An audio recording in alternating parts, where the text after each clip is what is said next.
Welcome to Skylight Books. My name is Mary Williams. I'm the events manager here, and I'm thrilled that all of you came out tonight to see Paul Krassner introducing his book, Who's to Say, What's It Seen. I just want to make a couple announcements before we let Paul take over. First, if you have any cell phones, please turn them silent. You don't want cell phones ringing off in the middle of this event. F.C. Sinclair Award for his dedication to freedom of expression. Krassner is a close friend of Glenn Bruce and the editor of Bruce's autobiography, How to Talk Dirty and Influence People.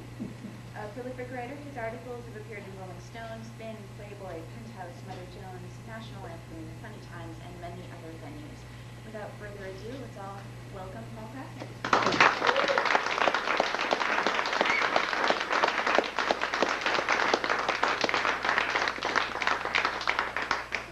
Thank you for that introduction. It's the best one I've had since the Just the Last Comedy Festival in Montreal, where it was like an assembly line of comedians, and the MC came in, each one got about 5, 6, 7 minutes, and he said, just tell me something about yourself when I introduce you. So I just said, well, just say I'm a social satirist. So about 10 minutes later, it's my turn, he gets to the microphone, he says, our next comedian is Paul Krassner. He's a psychopath, a sociopath. And then everything went downhill from there. So, as you can see, I've put some bookmarks in here, and there's a foreword in this book by Arianna Huffington, which you can read on my website, paulkrassner.com. So there's 45 pieces in this. I'm going to try and read some snippets from as many as I can, just to give you a sense of the eclectic nature of this, which is just a euphemism for haphazard. So this is from a section called We Have Ways of Making You Laugh. The truth is silly putty. With the advent of Photoshop and the ability to alter images imperceptibly, the maxim "pictures don't lie" can now be buried in the outdated metaphors graveyard, along with "that's like bringing coals to Newcastle. They finally ran out of coal," and "as good as gold." For all we know, Fort Knox is currently filled with stacks of shredded wheat. When Rolling Stones guitarist Keith Richards told the reporter that he had snorted his father's ashes mixed with cocaine, I believed him. But when he claimed this was only an April Fool's joke, I believed that too. And when he said later that the real meaning of the statement was lost in translation, that he was merely trying to express how tight the relationship with his father had been, I also believed that. All three responses were possible, even probable. Steve Allen once observed, comedy is tragedy plus time, but everything is accelerated. Even the rate of acceleration is accelerated. The time between tragedy and comedy gets shorter and shorter. The more news there is, the more victims there are to serve as setups for punchlines. On the same day that people were being burned alive in the fire at the Branch Davidian compound in Waco, Jay Leno did a joke in his Tonight Show monologue about there being two kinds of cult members there, regular and crispy. In January 2009, on the same day that a plane crashed into the Hudson River, Leno did jokes about it, but since nobody died, that rendered the accident more acceptable as a source of humor. In September 2008, on the same day that the stock market dove 500 points and Hurricane Ike devastated Texas, Stephen Colbert said, "Thank God I have my money stashed on a boat in Galveston." In November, 10 days after the election resulted in a revocation of the rights to same-sex marriage in California, and while the fires in California were becoming increasingly catastrophic, Bill Maher, in his opening monologue on Real Time, acknowledged the seriousness of those spreading flames. I knew it was a straight line, and I cringed with curiosity as to what the punchline might be. Quote, "But the fires could have been much worse," said Maher. "Gay people could have been married." In April 2009, while swine flu deaths were still occurring, Jon Stewart managed to find comedy in the possibly impending pandemic. If you host a daily satirical program, it becomes a matter of topicality über alles. When it was first decided that a fence would be installed to prevent Mexicans from sneaking across the border into the U.S., I was performing stand-up and announced that the government is now hiring illegal immigrants immigrants to build a fence that will keep themselves out of this country. Some months later, in December 2006, the Golden State Fence Company in Southern California agreed to pay nearly $5 million in fines for hiring undocumented workers. And the company's work actually included constructing parts of the fence separating Tijuana from San Diego. That might seem like satirical prophecy, but reality has long been nipping at the heels of satire. In fact, during the past several years, with ever-increasing frequency, reality has been outrunning satire. It wasn't a comedian who said there was a pair of dinosaurs on Noah's Ark. It was a creationist sincerely trying to reconcile the disconnect between science and religion.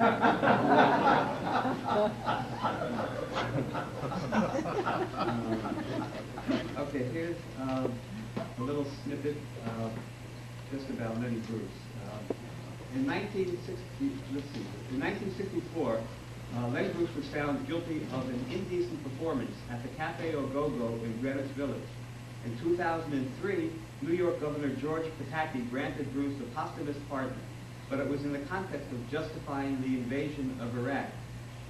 Quote, "Freedom of speech is one of the great American liberties," Pataki said, "and I hope this pardon serves as a reminder of the precious freedoms we are fighting to preserve as we continue to wage the war on terrorism."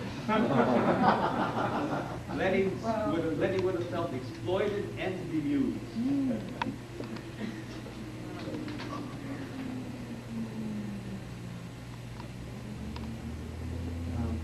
Larry Craig, do you remember Larry Craig?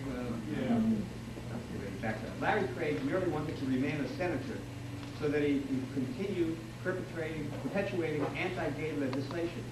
It all leads back to William Bennett, former education czar, drug czar, morality czar, and gambling czar. When he was questioned about Gary Condon, the California congressman who led the effort to impeach Bill Clinton for lying about his affair with Monica Lewinsky, after Condon admitted that he himself had had an affair with an intern, Chandra Levy, a reporter asked Bennett whether he thought that Condon was being hypocritical. "Hypocrisy," Bennett replied, "is better than having no values at all."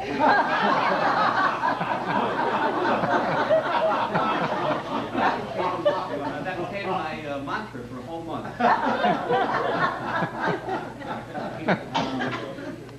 Okay, let's see here. Okay, this was a piece called "Fear and Laughing in Las Vegas." I'll give you a little snippet from that. "I told Jerry Seinfeld, I'm covering this for the nation. Chris Rock interjected, the Nation of Islam?"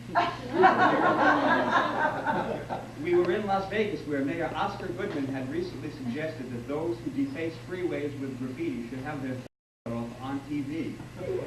At the first annual comedy festival, a 3-day laugh quest featuring some 35 shows. The ticket for all events cost $1,500. There was a panel about comedy with Seinfeld, Robert Clyde, and Gary Shandling, moderated by CNN news anchor Anderson Cooper. Shandling asked Cooper, "What do you do one night when you're just not feeling funny?" Seinfeld later received the first annual The Comedian Award, given to a performer who has most influenced and furthered the art of comedy. He said, "I'm honored, but awards are stupid. Every insurance company, hotel, car dealer, they get these jack-off trophies." So it was his way of being fair and balanced.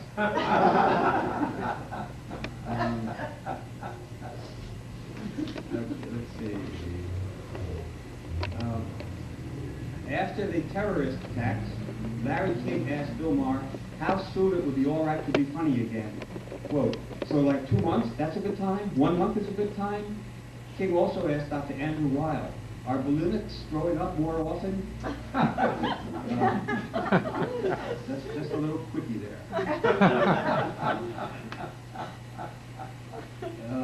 Let's see. I was in Australia for a book conference 2 years ago, and here's the paragraph I'm going to read.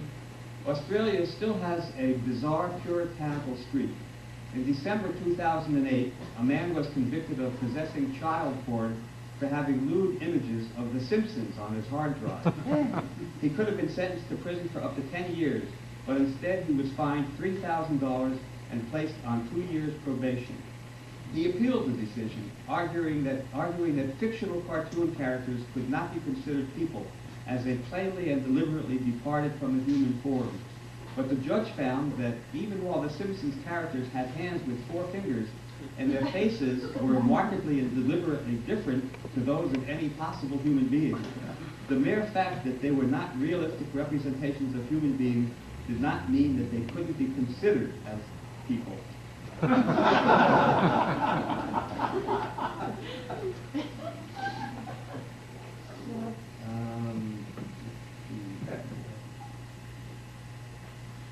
A few days before Obama selected Joe Biden as his running mate, Tommy Chong, in an interview with the Washington Post, was asked what the average citizen could do to further the cause of decriminalization.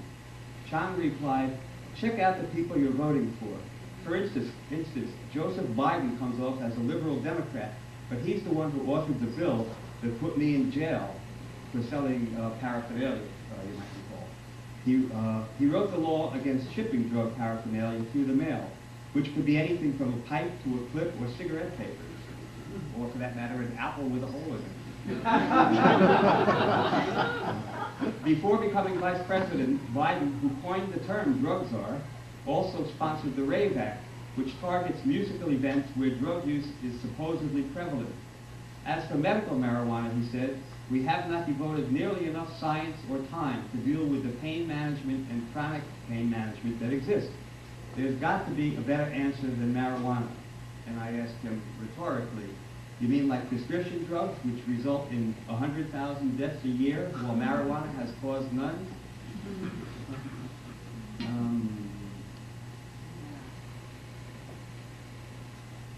I have the word "whereas" here, but I can't find it on this page, but I know it's here.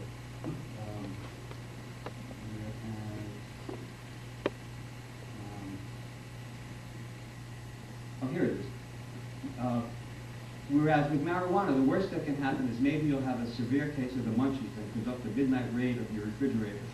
In the past 40 years, 20 million Americans were arrested for violating anti-marijuana laws, primarily for simple possession. As long as any government can arbitrarily decide which drugs are legal and which are not, anyone behind bars for a drug offense is a political prisoner. And so, you know, the bizarre part about this is that prescription drugs have side effects which are far more dangerous than whatever disease they're supposed to cure. So Prozac, which is supposed to help you get rid of depression, the side effect is it gives you suicidal tendencies. Ambien, which used to say that you'd wake up wide awake the next morning, now has changed it and says beware of drowsiness the next day. They also warn that it has suicidal tendencies. They also warn that if you take Ambien, you can wake up in the middle of the night not knowing it and do things that you don't remember doing, unless you wake up with a bunch of candy bar wrappers, like Clark bars. Clark bars was a candy bar that could simultaneously give you a cavity and fill it. Lipitor is to get rid of bad cholesterol, but I think one of the side effects is anal leakage. I don't know, that seems to be unpleasant. My favorite is Propofol. Propofol promises to prevent your first heart attack and prevent your second heart attack. So this means when you have your first heart attack, you'll think it's really your third. And so now I never, my longevity I attribute to never taking any legal drugs, which, except for a few months ago, I did take an aspirin. But this was at a party. And, you know, it was a social kind of thing. And it was peer group pressure, so I could dismiss that. But High Times magazine had a questionnaire, and one of the questions was, is it possible to smoke too much pot? And a reader wrote in and says, I don't understand the question. And it's a good point because, I use marijuana to enhance experiences. So if I'm going out for dinner, first I'll roll a joint to enhance the experience. If I'm going to a movie, I'll roll a joint to enhance the experience.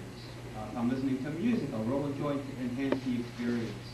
If I'm making love, I'll roll a joint to enhance the experience. If I'm rolling a joint, I'll roll a joint to enhance the experience. We're at. Okay, let's see. Okay, this is from a piece called How Magic Are Your Mushrooms? There I stood in San Francisco on April Fool's Day, 1995, with my feet spread apart and my arms outstretched against the side of a car. As I was being frisked by a police officer, I realized he was facing the back of my Mad magazine jacket, the face of Alfred E. Newman, smiling at him and saying, what, me worried? And indeed, this cop was worried. He asked if I had anything sharp in my pocket. Because, he explained, I'm going to get very mad if I get stuck, obviously referring to a hypodermic needle. No, I said, there's only a pen in this pocket, gesturing towards the left with my head, and keys in that one. When he saw the contents of the baggie that he removed from my pockets, he asked a rhetorical question. So you like mushrooms, huh? With such hostility that it kept reverberating inside my head. I hadn't done anything that would harm somebody else. This was simply an authority figure's need to control. But control what? My pleasure? Or was it deeper than that? I got off with a $100 fine and nothing on my permanent record. But I finally understood what that police officer had meant when he sarcastically snarled, so you like mushrooms, huh? What was his actual message?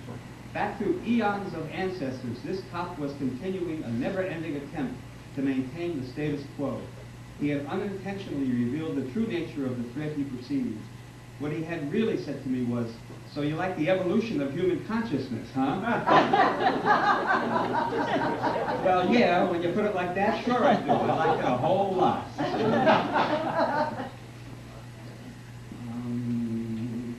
Okay, here's a little thing about the first contemporary protest against in Atlantic City, a Miss America pageant, and it was the first modern feminist movement outlet for the expression of the sexism that was so prevalent then.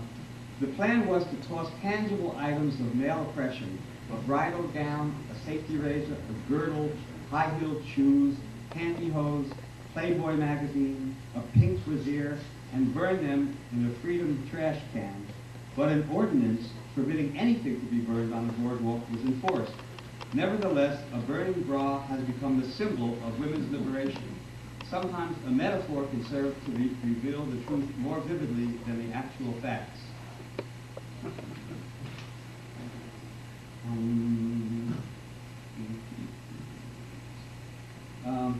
There was I guess a couple of years ago, a documentary about the Chicago riots, the police riot in 1968 at the Democratic Convention, and then the conspiracy trial that followed.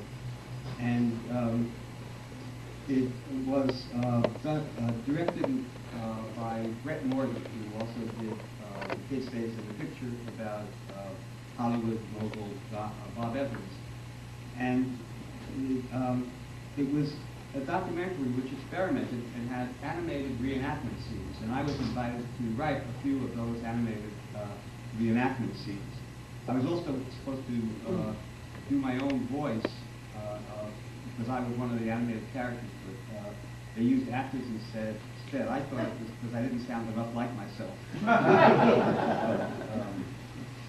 So there was a screening at not only it opened the Sundance Festival and opened the Austin Film Festival, but in Utah it opened in Salt Lake City, but not the festival goers, but the actual people there. And so Brett reminded me, be careful, this is middle America.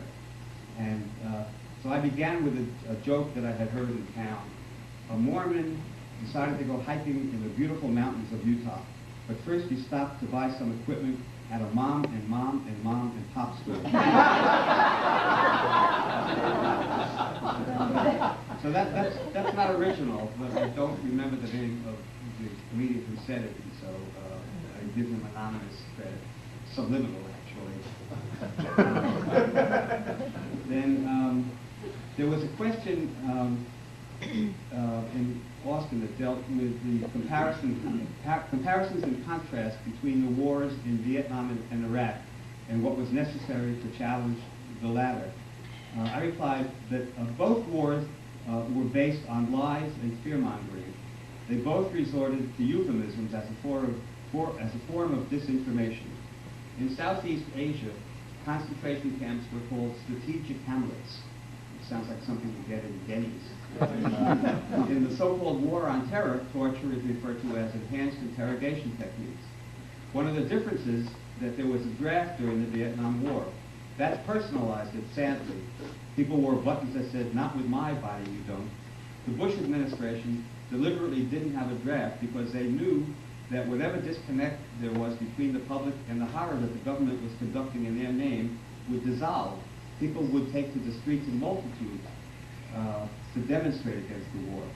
When Latinos marched through Los Angeles over the immigration issue a few years ago, there were 1 million of them. What we need to do now is hire Mexican workers as guest protesters so they can do the job that Americans don't want to do.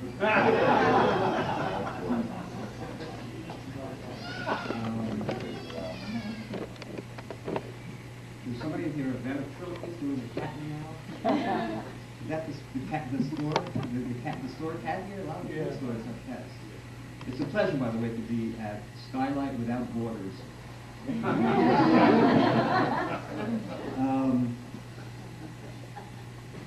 In 1978, I was fortunate enough to this is a piece called The Grateful Dead Play the Pyramids. I was grateful to be there with Ken Kesey and a bunch of merry pranksters.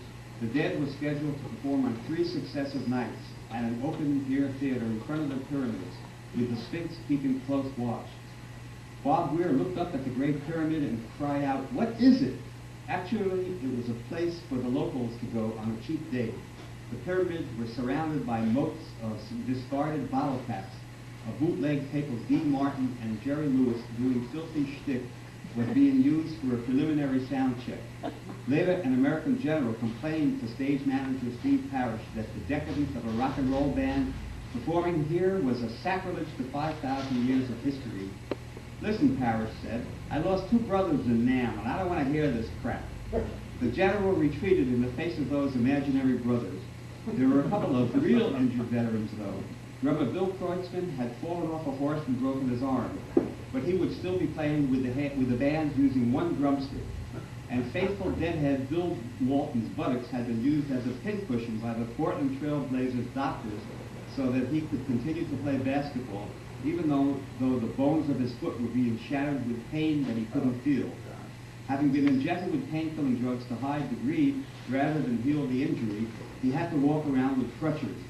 Maybe Kreutzmann and Walton could team up and enter the half-upside-down sack race. I just like that image. Sort of dreamlike. Let's see.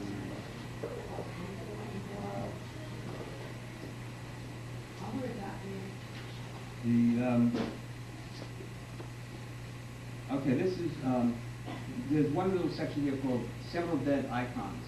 It's strange, by the way, for me, who has devoted my life to being an iconoclast, to be referred to as an icon. So I keep puncturing myself. So this was about Allen Ginsberg. Ironically, Ginsberg was very insecure about his poem Hell, and he questioned the big fuss about it. There shouldn't be a trial over this poem, he once lamented. In fact, the biography of Ginsberg, American Scream by Jonah Raskin, has a surprising revelation. Quote, "In the mid-1970s, in the midst of the counterculture he had helped to create, Ginsberg promised to rewrite Howell. Now that he was a hippie minstrel and a Pied Piper for the generation that advocated peace and love, he would alter Howell, he said, so that it might reflect the euphoria of the hippies. He would include a positive, redemptive catalog, he said. The much repeated line of Howell was, "I saw the best minds of my generation destroyed by madness, starving, hysterical, naked." It was shocking to learn that Ginsberg had planned to rewrite Howell, this time beginning with an upbeat line. Quote, "I saw the best minds of my generation turned on by music." I thought he might have been joking, and so sometimes, you don't know the nuance behind a statement like that, but I was assured it was true. There's another revealing story about Ginsberg. On one hand, Alan was a pacifist. I remember when he first started taking LSD, and he thought that world peace would come about only if John F. Kennedy and Nikita Khrushchev would take acid together.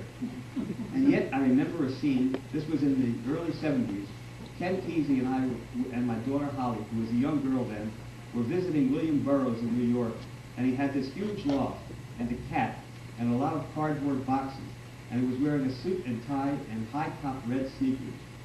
We all decided to visit Ginsberg in the hospital. He had had a stroke, and part of his face was paralyzed. He was in bed there, and I introduced him to my daughter, and he graciously struggled to sit up and shake hands with her.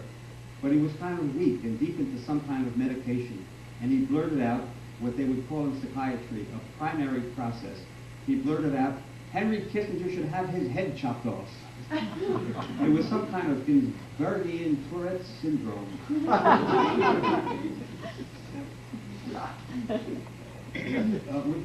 Would you all, when I count three, just call out, "You lie"? I want to see what it is. You lie! You lie! 1, 2, 3. You lie! But it's true in my case. Sorry. Okay, this was in the piece about Kurt Vonnegut, who praised in 1964, I think it was, in the height of the Cold War, I put out a poster that said, "Fuck communism." The word "fuck" was in red, white, and blue, and the word communism was with hammers and sickles. And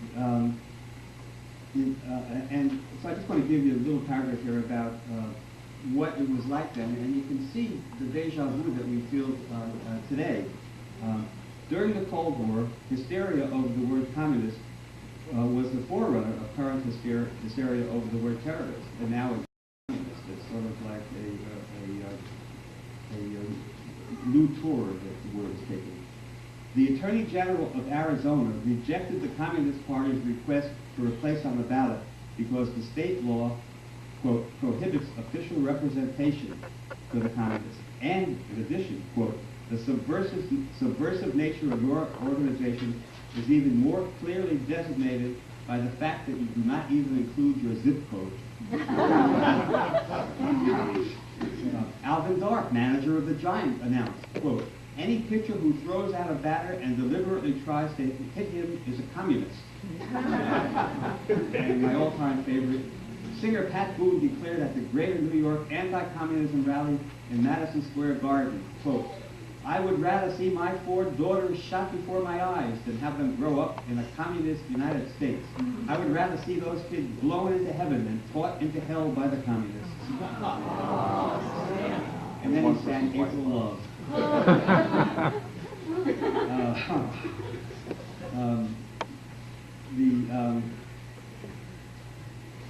The obituaries of Vonnegut all seem to stress how depressed he had been, never failing to mention his failed attempt at committing suicide. So naturally, I was pleasantly surprised when this professional pessimist told me that my satire made him feel hopeful. Quote, you made supposedly serious matters seem ridiculous, he explained, and this inspired many of your readers to decide for themselves what was ridiculous and what was not. Knowing that people were doing that, better late than never, made me optimistic. Nevertheless, he once summed up his concern over the environment in a bumper sticker he sent me. Quote, your planet's immune system is trying to get rid of you. You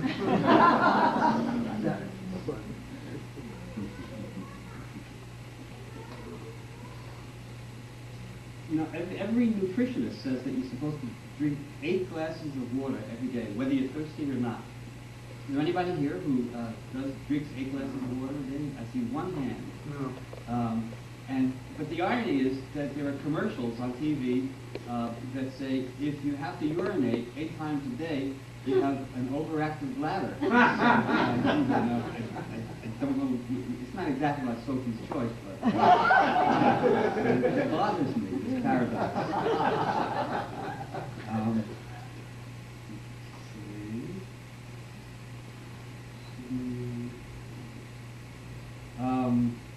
Okay, this is. This was a piece about Michael Rossman, who was one of the organizers of the original free speech movement in Berkeley.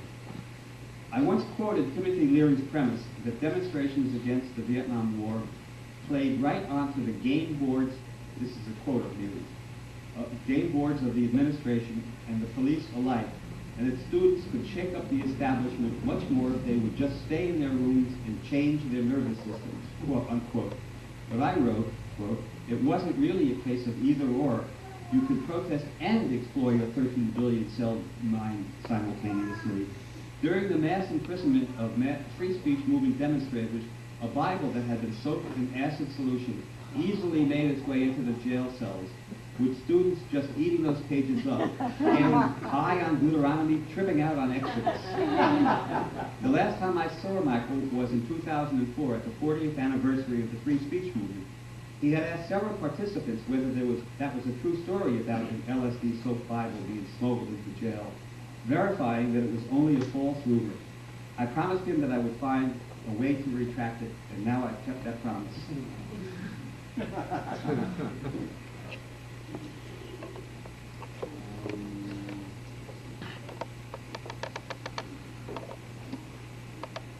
Okay, this was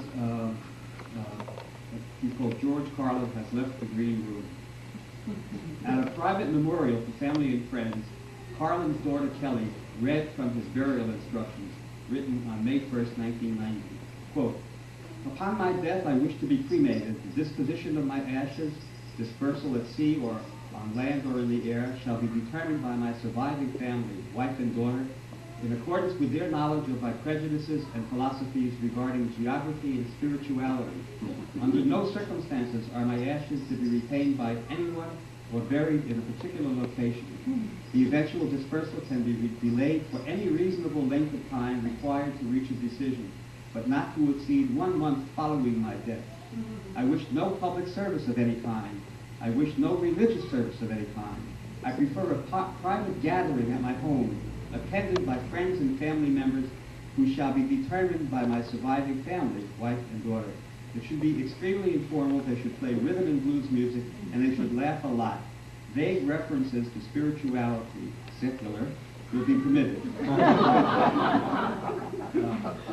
Carlin's daughter, Kelly, added, there will be no mention of God allowed, and no one will be allowed to say that George is now smiling down at us from heaven above. Carlin once told an audience of children how to be a class clown as a way of attracting attention. I didn't start out with fake heart attacks in the aisle, he explained.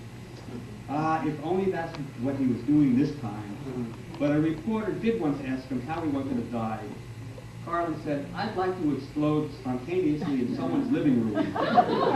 That to me is the way to go out.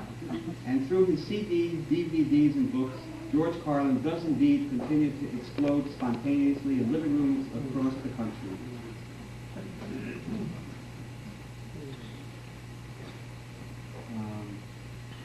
Oh, this is a piece called There Are No Atheists in the White House.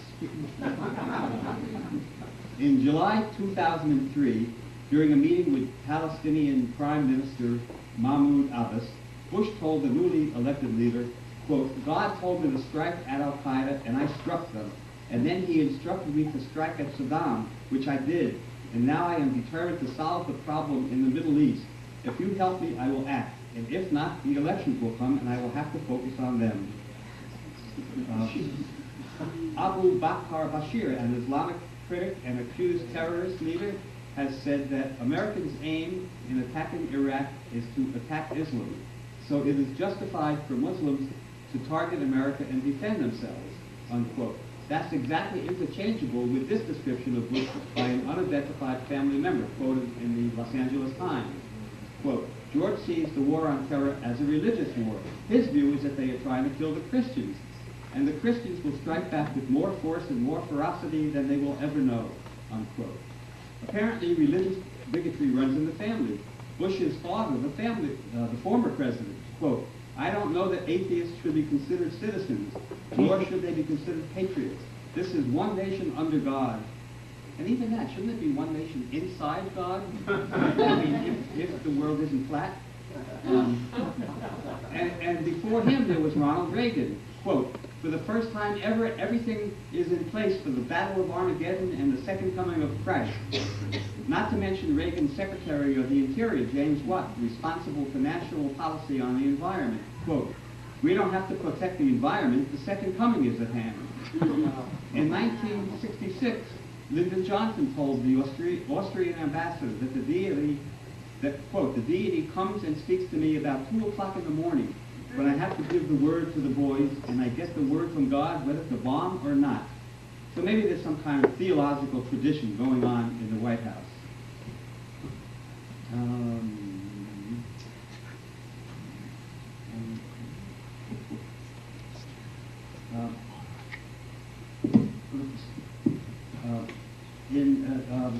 In the last election, we had a Republican candidate for President, Mitt Romney, who apparently is going to, in the primaries, run against Sarah Palin in the 2012 election. It's strange, you know, for all of the disappointments that people have in voting for Barack Obama, and it's sort of like a new romance, and you know, picking the petals of a daisy, and oh boy, Barack is for women's reproductive rights. He loves me. Oh, he's having planes, drones, dropping bombs on innocent civilians in Pakistan. He loves me not. And back and forth on this. And yet, no matter how many disappointments I have, think of how I would feel if McCain had won. With Sarah Palin just a Halloween night away from the presidency. Back to the script. I was talking about Mitt Romney, who wanted to overturn Roe versus Wade. Yet in 1994, when he was running for the Senate, he came out in favor of choice for women. Freelance journalist Susan Mazur reveals that he admitted to Mormon feminist Judith Dushku that, quote, the president in Salt Lake City told him he could take a pro-choice position, and that in fact he probably had to do that in order to win in a liberal state like Massachusetts. And the message of that is that pandering triumphs religious beliefs.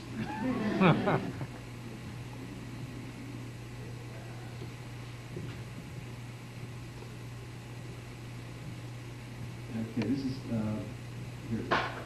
A recent survey concluded that 59% of Americans think that any president of the United States should be, quote, deeply religious. A Gallup poll indicated that 53% of respondents said they wouldn't vote for an otherwise well-qualified atheist. Another survey found that 61% would be less likely to support a presidential candidate who did not believe in God, and 45% said the same for a Muslim contender. And another survey indicated that Americans rate atheists below Muslims, recent immigrants, homosexuals, and other groups as, quote, share their vision of American society. Moreover, in the words of the late Jerry Falwell, who once said that God is pro-war, quote, if you're not a born-again Christian, you're a failure as a human being. We salute then a few successful human beings. One, the individual who placed the winning bid of $1,800 on eBay for a slab of concrete with a smudge of driveway sealant resembling the face of Jesus. Incidentally, did you know that Jesus has a tattoo on his left bicep? WWID? What will I do? he also has the outline of a potato knish on his thigh. Now here's another one. What's the phrase? Another successful human being. The man who tried to crucify himself after seeing pictures of God on the computer. He took 2 pieces of wood, nailed them together in the form of a cross, and placed it on his living room floor. He proceeded to hammer one of his hands to the crucifix using a 14-penny nail. According to a county sheriff's spokesperson, when he realized he was unable to nail his other hand to the door, he called 911. It was unclear whether he was seeking assistance for his injury or help in nailing his other hand down. And finally, the Sunday school teacher who advised one of his students to write on his penis, "What would Jesus do?" Presumably, jerk off was not considered to be the correct answer.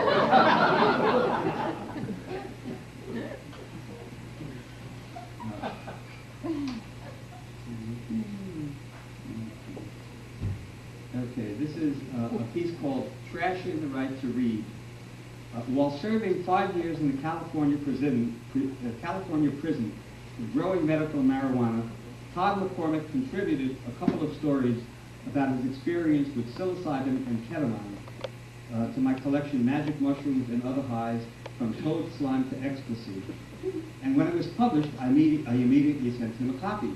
But the warden rejected, quote, because on pages 259 to 261, it describes the process of squeezing toads to obtain illicit substances, which could be detrimental to the security, good order, and discipline of the institution. This was pure theater of cruelty. Federal correctional facilities do not have a toad problem. And outside accomplices have not been catapulting loads of toads over barbed wire fences to provide the fuel for a prison riot. McCormick wrote to me, "Can you believe this shit? I wonder how much we pay the guy or girl who actually sits and reads every book that comes in for offending passages. How about you tear out pages 259 to 261 and resend this book back with a copy of the rejection and a notation that the offending pages have been removed," which is exactly what I did. This time, though, my cover letter to the warden was ignored and the book was returned stamped unauthorized. I had called their bluff. Obviously, McCormick was being punished simply because he could be. I then corresponded with several friends in prisons around the country to find out what inmates had not been allowed to read. I wanted to see other examples of arbitrary and frivolous censorship by prison personnel. Here are some results of my informal survey. I'll just read a few of them. The Texas Department of Corrections blocked Bo Lazov's Breaking Out of Jail, a book about teaching meditation to prison inmates. Disallowed Train Spotting because of its glorification of drug use. Tom Robbins' Still Life with Woodpecker because it has a chapter that contains information about bomb making. An inmate couldn't get nude pictures of his wife sent to him because he could get a subscription to Playboy. The rationale was a wife deserved more respect. The Utah prison system banned Rolling Stone as being an anarchist publication. Here's my favorite in this category. Peace activist William Combs spent 8 days in solitary confinement for receiving and sharing with other inmates what federal authorities considered disruptive, if not subversive, political literature. The offending propaganda included commentary by such extremists as Bill Moyers and Ellen Goodman, and included an article published in Reader's Digest. The common thread was that they all questioned the wisdom of government policy.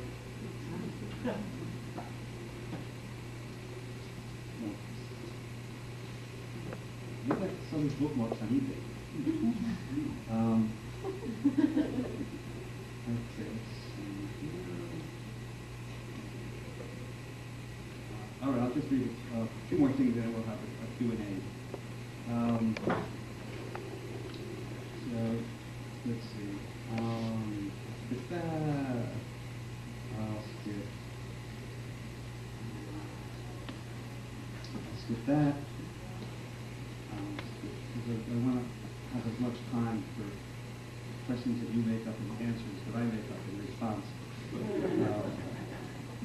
Okay, this is he's called Behind the Infamous Twinkie Defense. I covered the trial of Dan White, and who committed a double political assassination, killing Mayor George Moscone, who was quite progressive, and Harvey Milk, who was then a supervisor, who, had he lived, would have, I think, become the gay equivalent of Martin Luther King. In a surprise move, Dan White's defense team presented a biochemical explanation of his behavior, blaming it on compulsive gobbling down of sugar-filled junk food snacks. This was a purely accidental tactic. Dale Metcalf, a former member of Kent Kesey's Merry Pranksters, who had become a lawyer, told me how he happened to be playing chess with Stephen Scher, an associate of Dan White's attorney. Metcalf had just read Orthomolecular Nutrition by Abraham Hoffer. He questioned Scher about White's diet and learned that while under stress, White could consume candy bars and soft drinks. Metcalf recommended the book to Scher, suggesting the author as an expert witness. In his book, Hoffer revealed a personal vendetta against donuts, and White had once eaten 5 donuts in a row. During the trial, psychiatrist Martin Blinder stated that on the night before the murder, while White was getting depressed about the fact that he would not be reappointed as supervisor, he just sat there in front of the TV set, binging on Twinkies. In my notebook, I scribbled the Twinkie defense and wrote about it in my next report. And the San Francisco Chronicle revealed, I didn't know I was the first to use that phrase. And I've invented a few phrases that have been added to the language.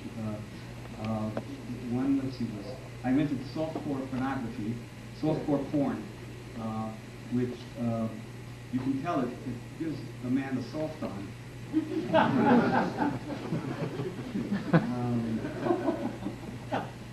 Okay, let's see. Okay, this is a piece called The Last Election, and I'll just read a little bit from that, and that's it. The Republicans' party line that Barack Obama was palling around with terrorists didn't work, although some people believed it was because they wouldn't need a racist reason not to vote for Obama. Next, the campaign acted as though his advocacy of age-appropriate sex education for kindergartners meant putting condoms on cucumbers. That didn't work either. Then John McCain tried calling him a socialist. Also, it didn't work then. Ironically, Socialist Party candidate Norman Thomas ran for president 6 times and never won, but every one of his platform pranks were eventually adopted by Democrats and Republican administrations alike. They just didn't call it socialism. In January 2009, Christian fundamentalist Pat Robertson stated that God told him America is headed for veritable socialism as well as an economic rebound under President-elect Obama. What the Lord claimed was that the people are willing to accept socialism to alleviate their pain, cast off all the gloom and doom because things are getting ready to turn around. I say with humility, I hope I've heard the Lord. I spend time praying and asking him for wisdom. And if there's a mistake, it's not his fault, it's mine. Humility in action. Although, of course, Pat Robertson didn't know about the teabaggers and the birthers and the deathers. And so, all right, here's the last thing I'll read. This was when Obama was elected, the memorabilia business flourished as millions of voters sought a variety of tangible items to remind them of the part they played in history by simply voting. You can find Obama's image or name on mouse pads, baby bibs, aprons, dog jerseys, bobbleheads, condoms, dildos, toilet paper, and ice cream flavor, Ben & Jerry's Yes You Can, leash buttons, ventriloquists for Obama, and T-shirts. Now I don't have to move to Canada. The only thing I saved was a full-page ad by the 99-cents only stores, which included a Joe the Plumber special plunger. There was no limit on how many I could buy. So, let's open it up to Q&A.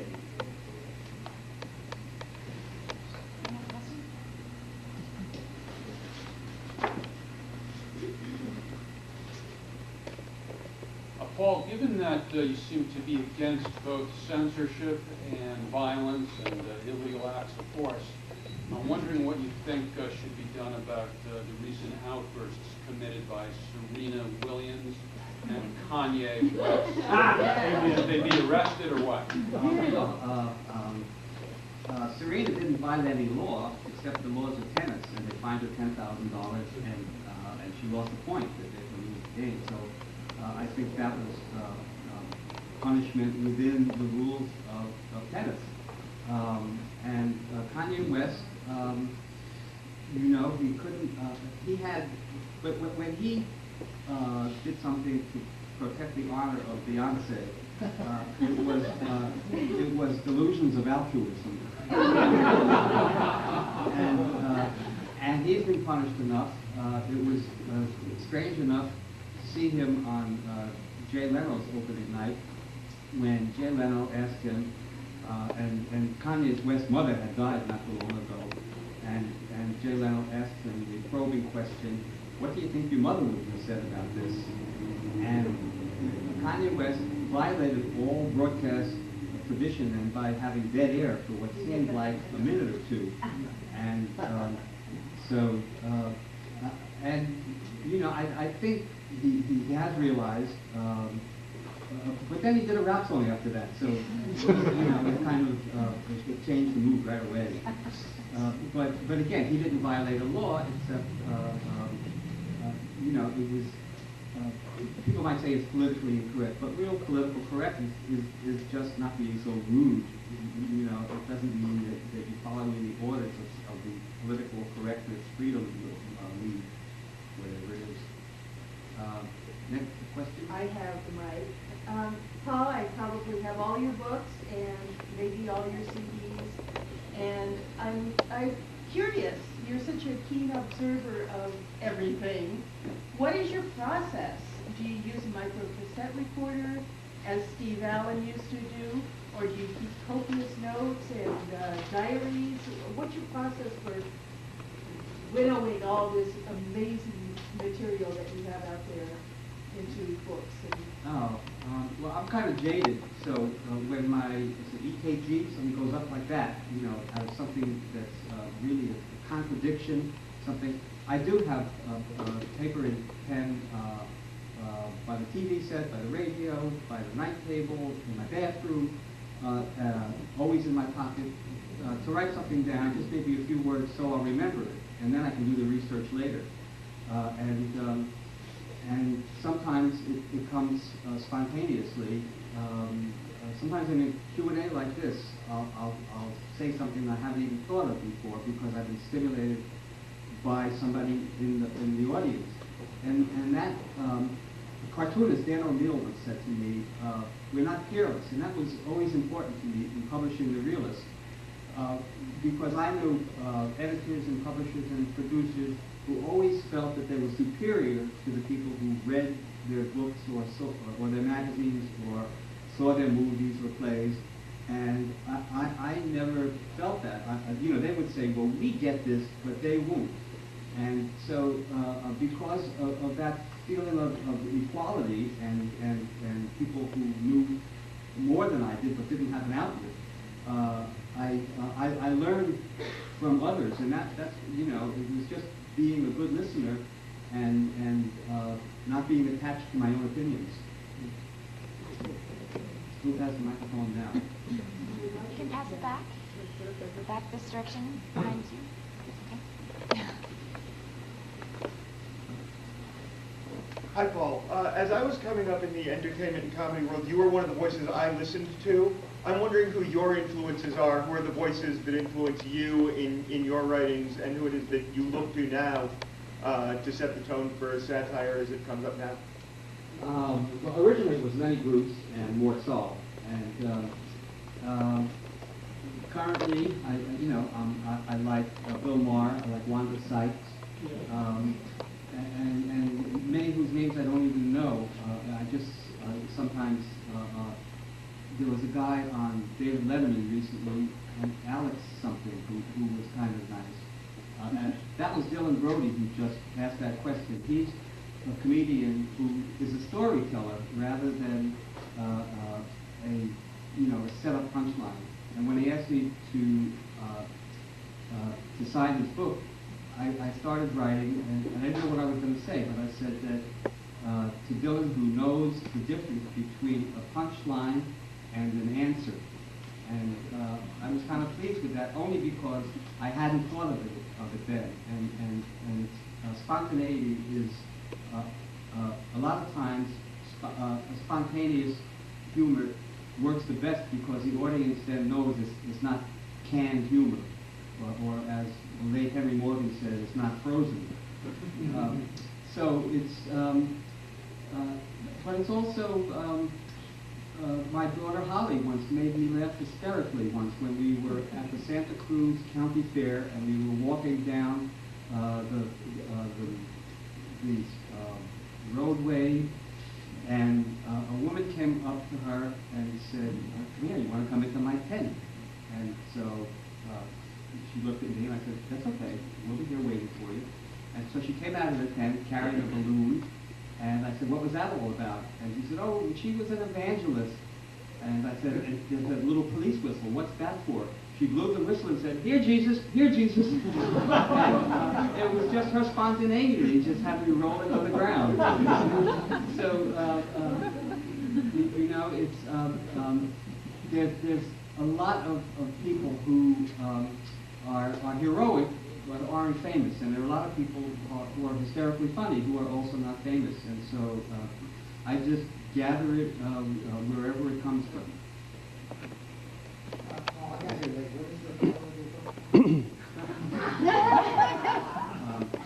The title is What to Say When Being Paid to Give a Plug.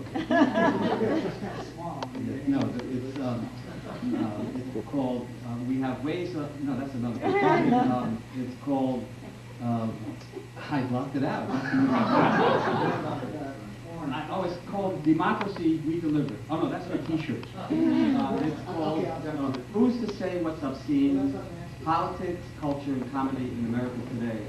And I should explain that obscenity used to be associated only with profanity and pornography. But pornography and profanity have so much infused into mainstream awareness and usage that it doesn't have that edge anymore now. You know, it doesn't cause any harm. And so the obscenity I'm talking about is what causes real harm. And so, the very first sentence in this book is, starts out with, just want to read this.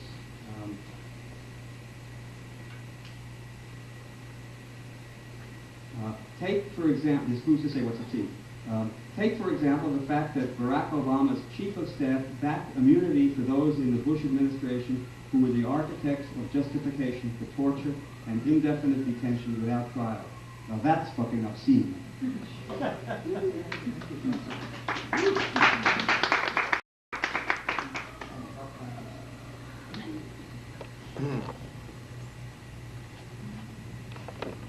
You know, I don't think C-SPAN bleeps out words, but if they do, bleep is soon going to become a word that people don't want their kids to hear. But you know, the hypocrisy there is that the networks, they bleep out words, but so quickly that somebody say, "Oh yeah, well, fuck you," you know, and kids are lip readers or can tell what it is anyway. So it's just a game they play. Yes. I was interested by your comment that the difference between Vietnam and what's happening now is that there was a draft, and I was wondering if you had more thoughts on that, because there's something very different about this war, these two wars, than the Vietnam War. They're both they're all quagmires, but the fact that it's volunteer has an interesting dynamic. Well, because 9/11 was used as a rationale to go into Iraq, and whereas it wasn't quite the same, and also it was used as an excuse to pass the Patriot Act and to form all kinds of repression and fear mongering that has resulted in these demonstrations where people are so irrational because they need a scapegoat.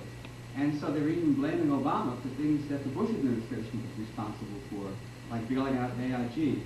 which changed its name, I think, to the Bank of America, whatever.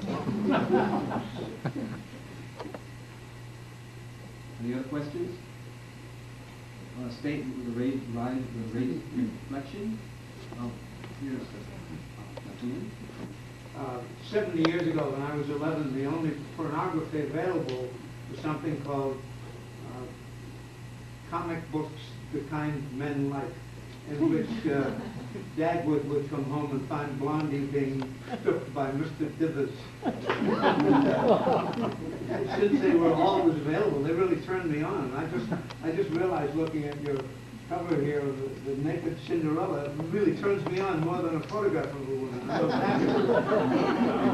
Well, that's from the cover has excerpts from the Disneyland Memorial Orgy, which was recently digitally colored and is now cottage industry, which you can see on my website. But I should mention that that was Orson Bean who just asked that question, and I'm grateful to him because I was never able to get on TV, and Orson Bean invited me when he substituted for Johnny Carson on the Tonight Show, and also when he substituted for Merv Griffin, and it was, and he also flew in.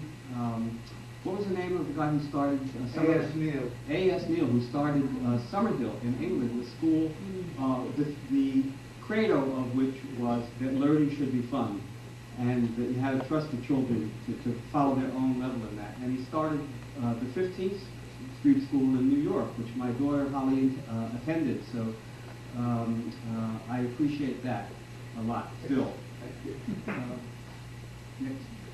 Okay, if we don't have any more questions, we can jump into the signing portion of the evening. I have a statement. Oh, you have a I'll be statement. happy to sign whatever you want me to say. I'll always remember that night on the beach in Malibu. This book will be worth more when I'm dead. I don't care. Yes, I'm sorry, your question. Oh, hold on. Wait for the microphone. Hold on. It's just an anecdote. Paul has a statement. When my son was about 13 or so, he started getting into hip-hop. He was riding along in the radio, I'd be taking him to school or something, and have a CD in. And he was always trying to censor it to spare my sensibilities. So we get a lot of, you motherfucker, and it would always be a little late, so we turn it off like 2 seconds after the word happened. And that's exactly what leaking seems like to me. It's like, you know the word is there because we just told you.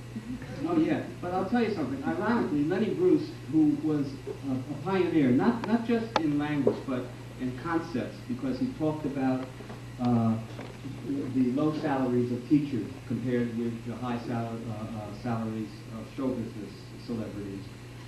He talked about nuclear bomb. He talked about, even then, the hypocrisy involving legal drugs and illegal drugs. And so he was a pioneer in many ways, even though people associate him only with saying 4-letter words. But I knowing Lenny well, I think that he would, in a funny way, be embarrassed by the use of such words now as all-purpose nouns, verbs, adjectives, adverbs, epithets, and it becomes, I feel like an English teacher. Come on, do you have such a small vocabulary?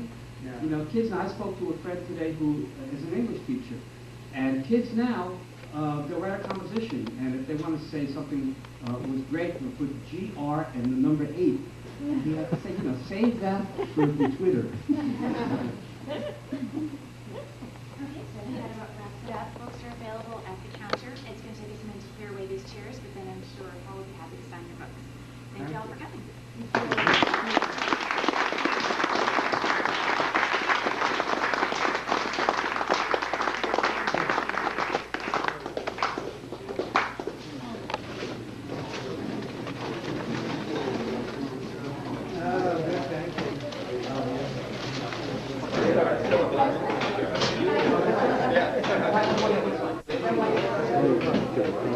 Shoot over me. You're still alive. Oh, that's been so long. It's funny how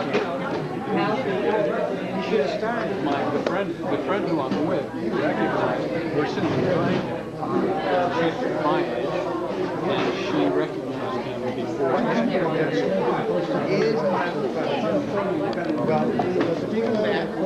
Now, you and I are two of you people who can make the trade. Good. You know, pretending you can make it something funny.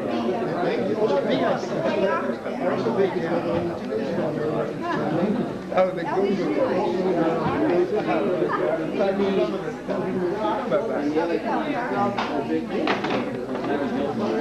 Bye-bye.